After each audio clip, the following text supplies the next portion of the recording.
આ શરીર એ બહુ કિંમતી છે. કરોડો રૂપિયા ખર્ચ તો આવું શરીર મળતું નથી. અનિમય જે પરમાત્માએ જે દાગીના બનાયા છે ને જે દાગીના જે મૂક્યા છે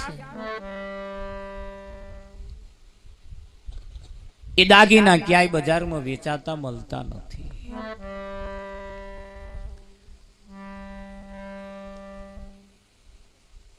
આ શરીર બનાવવા માટે એવી કોઈ ફેક્ટરી નથી કે આ શરીર તો બની શકે. એવું આ શરીર અતિ કિંમતી, જેની કિંમત ના થઈ શકે એવી અમૂલક કિંમત નું આ શરીર તમને મને મળ્યું છે. પણ કેમ મળ્યું છે એની તપાસ કરવાની જરૂર છે. ખાવું પીવું ભોગ ભોગવવા માટે મળ્યું છે. વિઠ્ઠલ મહારાજ વેવાઈને તો ધક્કા ખાવા હાતું મળ્યું છે. આ લગન ડીજે વાગે એમાં ડિસ્કા કરવા મળ્યું છે. નાના મોહનઠાટ નો ઢેફો ખાવા મળ્યું છે. શું કરવા માટે મળ્યું છે? પાંચ તત્વનું શરીર એ તો દરેક ને મળ્યું છે. અહીં બેઠા એ બધાને પાંચ તત્વનું જ શરીર મળ્યું છે. પણ પાછો તમે જુઓ દરેક મોડલ જુદો. આ બીબો એવો લાવતો હશે કઈથી, અને એક વખત જે બીબુ ઉપયોગ કર્યું એનો પછી ઉપયોગ કરવાનો જ નહીં, કઈ મિલી આવતો હશે. આખા ગામમાં નહીં, તાલુકામાં નહીં, જિલ્લામાં નહીં, દેશમાં નહીં, રાજ્યમાં નહીં, દેશ વિદેશમાં ફરી જુઓ આ મોડલ નું જો તમને મળે તો મને કહેજો. ના મળે.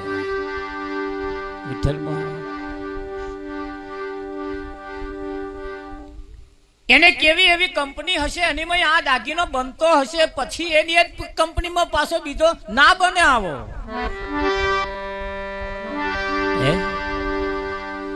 નારી થકી નર નીપજ્યા ધ્રુવને પ્રહલાદ. તમે વિચાર કરી જુઓ.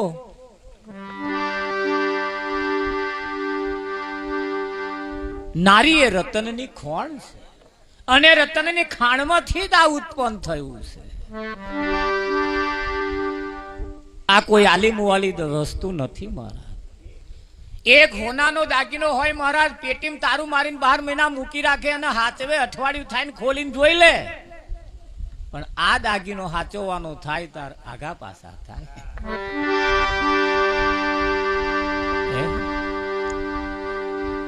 આ કિંમતી દાગીનો છે, ઓનું મૂલ નથી થાય એવું છતાં ઓની કિંમત બહુ ઝાઝા, બહુ લોકો ઓછા કરે કિંમત. પેલા હોનાની કિંમત કરે પણ ઓની ના કરે. નવું બાઇક લાયા હોય એની કોઈ કેરોસીન રેડતું નથી, કોઈ એની ડીઝલ રેડતું નથી, પેટ્રોલ સિવાય કોઈ બીજું વસ્તુ નથી રેડતા. કેટલું એને હાચવે છે. લાઈન પાછું એને પોતું મારે ને પાછા મેલી દે, હખણું મેલે, બહાર ના મેલે, પાછા ઘરમાં મેલે. કેમ? નવું છે એટલે. કેટલી દેખભાળ રાખે. નવા બાઇકમાં કોઈ કેરોસીન ના રેડે, કોઈ ડીઝલ ના રેડે.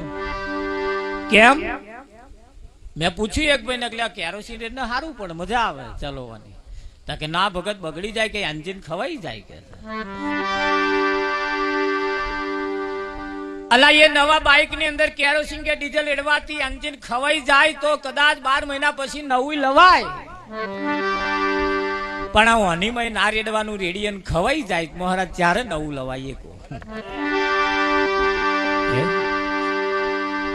પણ પેલા ને હાચવે, ઓને ના હાચવે. અતિ કિંમતી તમને મને જે મળ્યું છે બહુ કિંમતી છે, અને નાહકમાં ના વેડફાઈ જાય એનું ધ્યાન રાખતા રહે. કેમ કે આપણા ઘરના આંગણે ડોબો બાંધેલો છે મહારાજ, 12 મહિના સુધી આપણે ગમણ માંથી બહાર કાઢતા નહીં. સારું થયું એવું ના મળ્યું આપણને, નહીતર આપણી એ દશા થાત કે ના થાય. હા, જો કદાચ તમને આગલા ભવનું ફોન થઈ જાય તો એ ગમણમાં જે ઘાલ્યો છે ને એ જ આપણા વારો છે, પણ જો તમને ફોન થઈ જાય તો આપણા વારો ત્યાં બેઠો છે, એ કોક હગો હશે જ તે આપણો.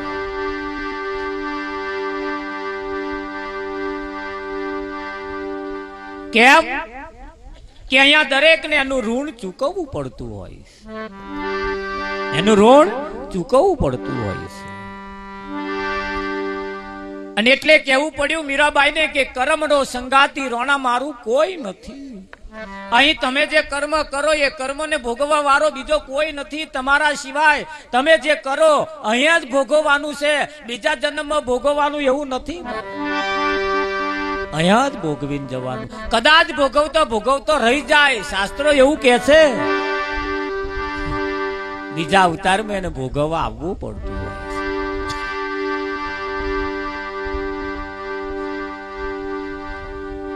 કેમ? એક નગર શેઠ હતા, એ નગર શેઠે બધાને પૈસા આલતા હતા, જેને જ્યાં પૈસા જોઈએ એટલા લઈ જાઓ વાપરો. એક મુનિમ એવો બેહાડી રાખેલો, જેને જોઈએ એટલા લઈ જાઓ અને વાપરો, પણ મહેરબાની કરીને વાયદો કરજો ત્યારે પાછા આલશો.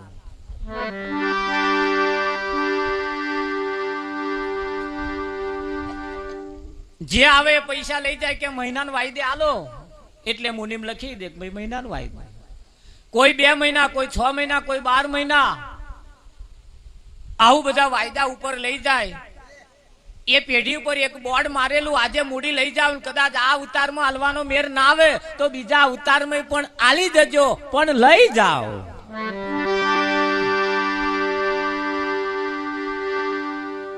બીજા અવતારની વાતમાં ના પડે, પણ આ જ અવતારમાં અંદર જેટલું વપરાય એટલું લઈ આવે ને પાછું આલી આવે, લઈ આવે ને આલી આવે, આવું વર્ષો ચાલે. ઘણા ખરા લઈ જાય, વાયદો કરે ખરા, પાછા આલે નહીં. શેઠ કોઈ તારું ઉઘરાણી કરવા જાય ને, એમ તો ઉઘરાણી કરવા નહીં જવા. નાના અવરેરે તપાસ કરો, તમારે તો આવ્યો કોઈ ઉઘરાણી? આ તમને જે મૂડી આલી છે લઈ આવો તમ તમાર.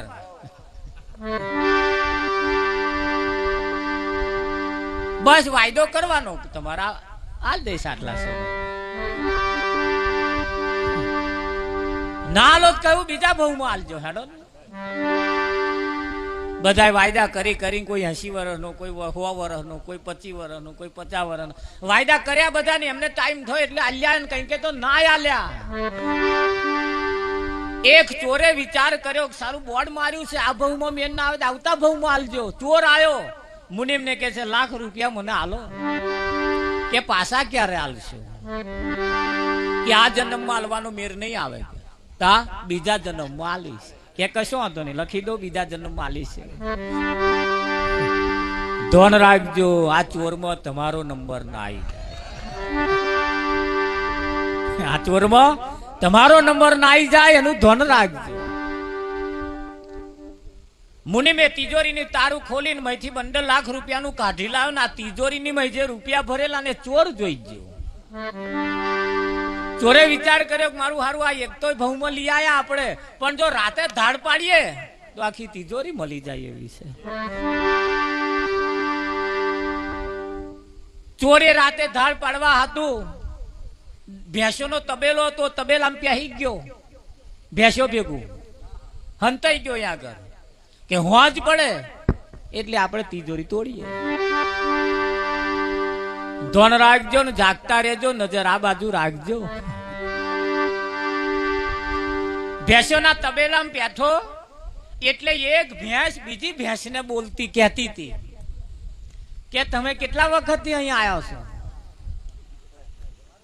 બીજી ભેંસે કહ્યું હું તો આ શેઠને ત્યાંથી હું ગયા જન્મમાં પૈસા લઈ ગઈ હતી, તે ના આલ્યા, તે આ જન્મમાં દૂધ આલીને વારવા આવી છું.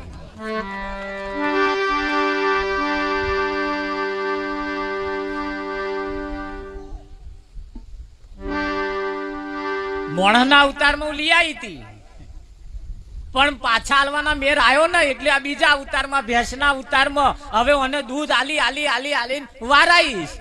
જો વરી જાય તો મારો મેરાઈ જાય, ના વરે તો પાછું આવવું પડે. એટલે કે કેટલા મહિનાનો વાયદો કર્યો હતો? કે 4 મહિનાનો વાયદો કર્યો હતો. ભેંસો 4 જ મહિના હાલે ને બહુ બહુ તો એટલું જ હાલે. હારો હખણો 4 જ મહિના હાલે, પછી છટક પટક કર્યા કરે. બીજી ભેંસને પૂછ્યું, તમે